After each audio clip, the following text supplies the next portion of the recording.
KDM itu dianggap sedang berinvestasi politik untuk 2029. Jadi pas waktu kami turun tuh, gua sama Egy turun dari mobil Lexusnya, itu 2 kamera udah langsung nyala itu. Betul. Dengan berbagai stigma sebagai gubernur konten, Mulyono Jilid 2, gubernur pencitraan, dan berbagai tayangan lainnya yang sengaja dibuat, yang tujuannya untuk apa sih? Lain lagi, gubernur konten lebih baik dari jadi gubernur konten punya duit diberikan pada rakyat daripada gubernur molor. Ya kan, daripada gubernur tidur, gubernur protokoler, gubernur ingin dihargai, gubernur menghabiskan anggaran jalan-jalan ke luar negeri. Tuh hayang tuh. Jawabannya satu, Deddy Mulyadi. Bukan cuma datang foto-foto lalu hilang, tapi dia turun langsung, nyangkul bareng petani, nginep di rumah rakyat kecil, dan yang paling penting, bawa solusi.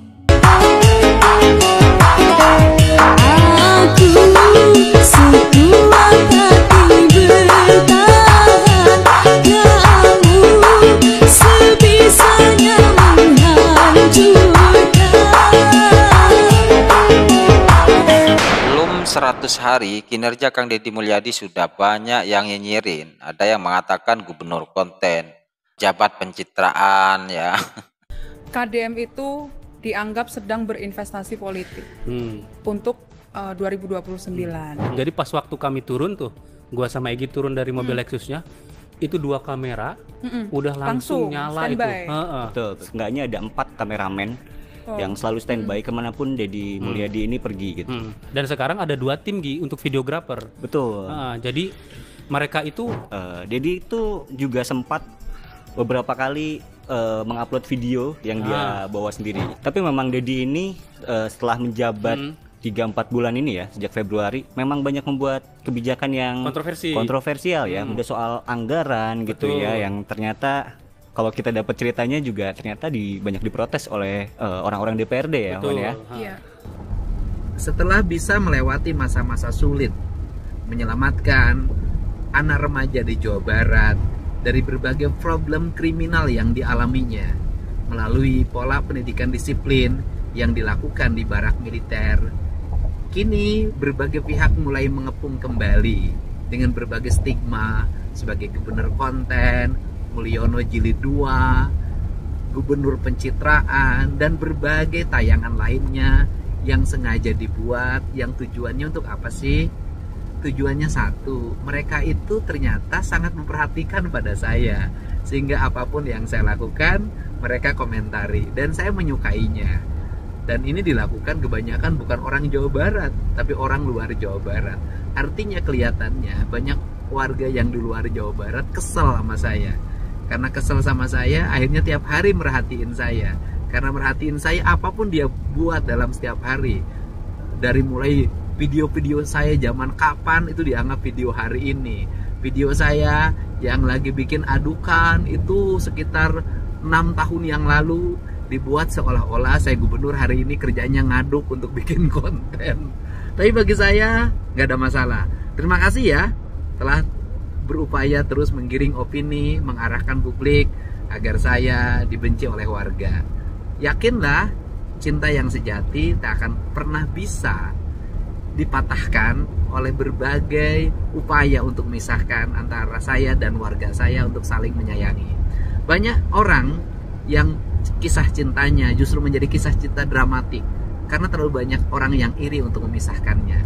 Salam untuk para bajer dimanapun berada, tetap semangat, sebanyak-banyaknya bikin konten negatif tentang saya agar bapak dan ibu bisa ngebul dapurnya.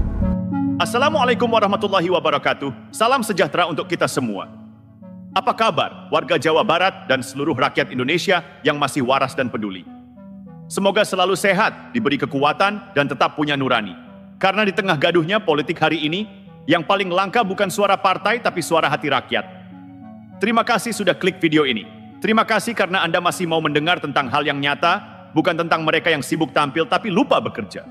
Hari ini, kita akan membahas 2 hal. Tapi dua-duanya cukup buat rakyat Jawa Barat pastinya geram. Khususnya netizen Jawa Barat. Pertama, soal aksi walkout fraksi PDIP di DPRD Jawa Barat. Saat rapat penting digelar, saat program untuk rakyat kecil sedang dibahas, malah walk out. Bukannya ikut bantu memperjuangkan, malah keluar dari forum. Ketika fraksi PDIP walk out dari rapat DPRD Jawa Barat, rakyat tak tinggal diam. Bukan cuma kecewa, mereka murka. Tapi bukan karena drama DPRD, melainkan karena merasa dihina oleh elit yang lebih sibuk pencitraan daripada kerja nyata. Deddy Mulyadi bukan bicara soal kekuasaan, tapi soal sawah, warung, pasar, dan rakyat kecil. Maka jangan heran jika rakyat malah pasang badan membela. Kedua, muncul posting nyinyir dari media sekelas Tempo. Judulnya, habis Jokowi terbitlah Deddy Mulyadi. Nada sinisnya jelas, seolah-olah kalau ada pemimpin yang dekat dengan rakyat, belusukan, nginep di rumah warga, itu pasti gimmick murahan. Padahal, justru model kayak begini yang ditakuti elit lama. Karena mereka alergi pemimpin yang gak pakai jas mahal, tapi tetap dicintai rakyat. Jangan kemana-mana. Karena yang Anda dengar di video ini bukan karangan, tapi suara dari bumi Priangan yang mulai bergemuruh. Wah, luar biasa. Di tengah rakyat yang lagi jungkir balik ngatur dapur, cari nafkah, dan berjuang hidup dengan harga kebutuhan yang terus naik, wakil rakyat dari fraksi PDIP malah unjuk rasa di dalam ruang sidang. Bukan buat bela rakyat, tapi karena gengsi mereka merasa tersinggung, gara-gara satu pernyataan Gubernur Deddy Mulyadi yang katanya melecehkan martabat lembaga legislatif. Padahal yang dikritik Deddy itu bukan pribadi-pribadi, tapi kinerja dan output rapat yang dirasa nggak berdampak nyata. Bukannya dibalas dengan kerja lebih konkret, mereka malah walk out kayak sinetron murahan. Tepuk tangan dulu buat drama politik yang nggak lucu ini. Rakyat sudah capek ditontonin pencitraan. Rakyat Jawa Barat bukan anak kecil yang bisa dibohongi dengan drama walk out dan wajah muram di ruang sidang. Mereka sekarang melek. Mereka tahu mana pemimpin yang kerja dan mana yang cuma hobi tampil. Coba tanya ke petani di Majalengka, ke pedagang kecil di Cianjur, ke emak-emak di Garut yang terbantu program pasar murah tiap minggu. Siapa yang datang langsung? Siapa yang dengerin keluhan mereka? Jawabannya satu, Deddy Mulyadi. Bukan cuma datang foto-foto lalu hilang, tapi dia turun langsung, nyangkul bareng petani, nginep di rumah rakyat kecil, dan yang paling penting, bawa solusi. Bukan sekadar janji-janji kosong ala politisi yang cuma muncul waktu kampanye. Pak Deddy mah lain ngan ukur ngomong, tapi langsung turun tangan. Urang Mateo butuh drama, butuh hasil, kata Mang Eman. Petani dari Subang yang dulu kesulitan pupuk, sekarang dapat bantuan langsung dari program Pemprov. Sementara itu, wakil rakyat yang katanya terhormat malah sibuk baperan. Sekali lagi, gubernur konten. Lebih baik dari jadi gubernur konten, punya duit diberikan pada rakyat daripada gubernur malor. Untuk itu, hari ini ada antrian, ribuan orang yang ngantri. Ingin memasuki pendidikan di pendidikan sekolah kebangsaan. Dan kalian semua hari ini bisa bertemu dengan orang tuanya. Bisa mendapat sertifikat dari kami. Dan bisa pulang dulu. Nanti dalam 2 minggu sekali kami siapkan mobil di setiap kabupatennya untuk pergi ke Dodik lagi mengikuti pematangan, bukan di Dodik nanti di Badan Diklat ESDM Pemda Provinsi Jawa Barat, kalau nanti di Dodik diisi oleh siswa yang baru. Dan kami akan memantau perkembangan kalian dalam waktu 1 tahun, bukan 6 bulan. Dan saya sudah meminta kepada Dinas Kesbangpol, Dinas Pemuda Olahraga, di upacara peringatan 17 Agustus 1945 Pemda Provinsi Jawa Barat, seluruh pesertanya berasal dari siswa didik sekolah kebangsaan di Dodik Lembang. Kalian semua jadi petugas upacara Agustusanan. Jadi tidak usah repot lagi. Ternyata bisa. Dan hari ini bisa kalian bahagia. Saya ngasih bonus untuk petugas upacara dari Dodik ini 25 juta untuk dibawa pulang ke rumahnya masing-masing. Dapat uang saku, makannya enak, tidurnya nyenyak, berubah mental, bajunya bagus, pulang dapat bonus, gratis lagi. Dan tentunya buat petugas yang lain juga kita siapkan 25 juta.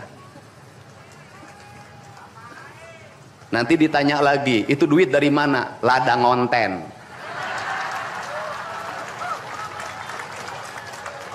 Saya selalu ditanya, Pak Deddy duitnya dari mana ngonten? Habis itu dimasalahin lagi, gubernur konten. Lebih baik dari jadi gubernur konten, punya duit diberikan pada rakyat daripada gubernur molor. Bener nggak?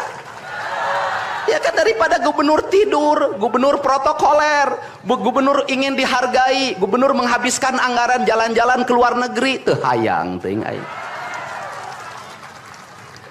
Kang Deddy masuk gorong-gorong, ya sebentar lagi akan saya naik ke pesawat. Jadi Indonesia ini perlu mental yang kuat kalau ingin melakukan perbaikan. Kenapa? Harus kuat menghadapi kaum nyinyir. Dan biarkan yang nyinyir suruh sakit hati selamanya. Karena Jawa Barat akan terus mengalami peningkatan pembangunannya. Ini baru 3 bulan. 100 hari itu tanggal 30 Mei, 100 hari kepemimpinan saya. Belum 100 hari, sudah banyak orang yang kepanasan. Apalagi 5 tahun. Dan saya ucapkan terima kasih. Ini upacara yang spesial. Kita dihadiri oleh Korps Pasukan Khusus. Tepuk tangan semuanya. Ada Kopassus, ada Kostrad, ada Marinir, ada istilahnya apa sekarang, Kopasgat. Kemudian ada infanteri, ada cavalry, kemudian ada pasukan angkatan laut, kemudian juga ada brimob. Tepuk tangan semuanya, keren. Dan kalian semua, para peserta, ini yang keren-keren ini anak-anak kita ini. Anak-anak kita yang keren-keren ini, kamu tengok ke kanan, tengok kiri sambil minta sama Allah, besok kamu yang berseragam seperti mereka. Tepuk tangan kalian semuanya, semangat! Semangat! Semangat! Oke, yang terakhir ini buat biro umum. Ini harus dirubah, Pak. Pertama, ini tiang bendera menghalangi gedung sate.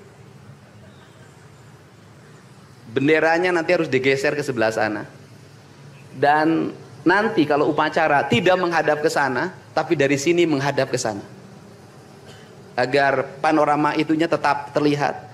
Dan kalau di sana maka kebisingan kendaraan tidak akan terlalu mendominasi.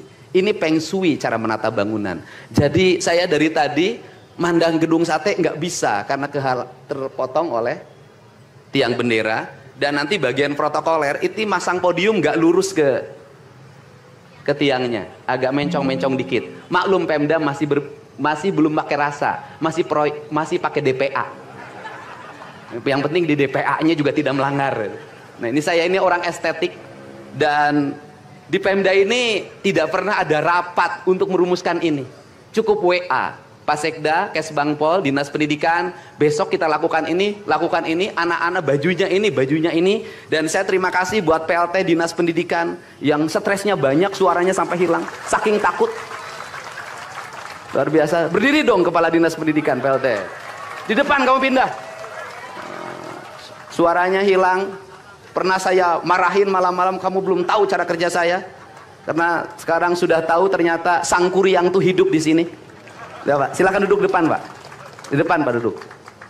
Saya ucapkan terima kasih juga kepada Pak Sekda yang selalu ingin menjalankan tugas saya dengan baik. Kalau belum meluntur-luntur dikit wajar, karena dia memang penakut sama istrinya jadi kurang lentur. Kalau saya kan sudah sangat lentur hidupnya. Saya ucapkan terima kasih juga pada Kesbangpol, ini yang supporting sangat baik. Ini mantan, pindah Pak ke depan, Pak.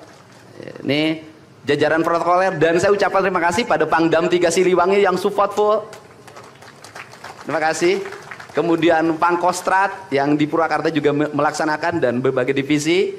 Kemudian Komandan Dodik Rindam. Terima kasih. Saya ucapkan terima kasih, badannya terima kasih. Saya ngasih bonus buat pelatihnya 50 juta.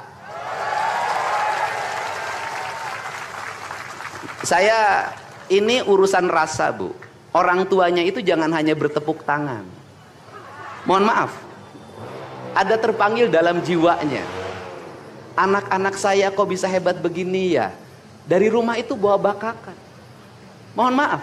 Ini cermin manusia-manusia Sunda yang punya welas asih, yang punya timbal balik. Anak saya dididik, bukan saya minta bakakak, bukan. Bukan saya minta opak tumpeng, bukan. penuh dengan welas asih, dengan cinta. Mudah-mudahan bakakak yang dibuat menjadi jalan bagi si Ujang menjadi orang hebat. Kenapa orang tua dulu melahirkan anak-anak hebat? Karena cinta rasa, bukan gratifikasi. Dia kenaikan kelas tidak bawa uang, dia bawa tumpeng buat gurunya, dia bawa bakakak buat gurunya, karena gurunya telah mendidik anak-anaknya dengan baik. Itu cinta, itu rasa, bukan gratifikasi. Kami berbuat baik pada orang tuanya, tapi orang tuanya juga harus punya rasa dan punya cinta demi anak-anaknya. Saya pengalaman ibu saya dulu selalu berpuasa ketika saya punya hajat, punya lagi ujian, lagi kenaikan kelas, menghadapi kesulitan, ibu saya dan bapak saya pasti berpuasa buat saya. Saya minta ibu dan bapak, coba rajinlah berpuasa bagi anak-anaknya. Bisa jadi, mohon maaf, bisa jadi anak-anaknya seperti ini, rasa orang tuanya yang harus diperbaiki. Bukan kesalahan anaknya, tetapi rasa dan cinta orang tuanya juga harus dibenahi. Hidup itu alam, Pak, interaksi. Buktinya sama tentara nurut, sama ibu nggak nurut, sama bapak nggak nurut. Nah ini, makanya untuk itu dari sekarang mari bangun cinta negeri ini, karena negeri ini adalah negeri Siliwangi, negeri Silih Asa, negeri Silih Asi, negeri Silih Asu, negeri Sigilih Pikanyaa. Bagi mereka yang tidak ngerti Siliwangi, tidak tahu makna Siliwangi, tidak pernah berkontemplasi dengan Siliwangi, jangan coba-coba Anda berbuat tidak baik terhadap tanah Siliwangi. Saya sampaikan itu, kaluhur tesirungan kahandap teu akaran. Ini saya ucapkan terima kasih seluruh pasukan. Saya ucapkan terima kasih buat Panglima TNI, Kepala Staf Angkatan Darat, Angkatan Laut, dan Angkatan Udara, Pangdam 3 Silo, dan seluruh jajaran. Semua terima kasih. Hari ini adalah hari bangkitnya kita. Hari ini adalah hari kemajuannya kita. Dan kita mulai seluruh perubahan ini dari tanah kita, tanah Sunda, tanah Siliwangi.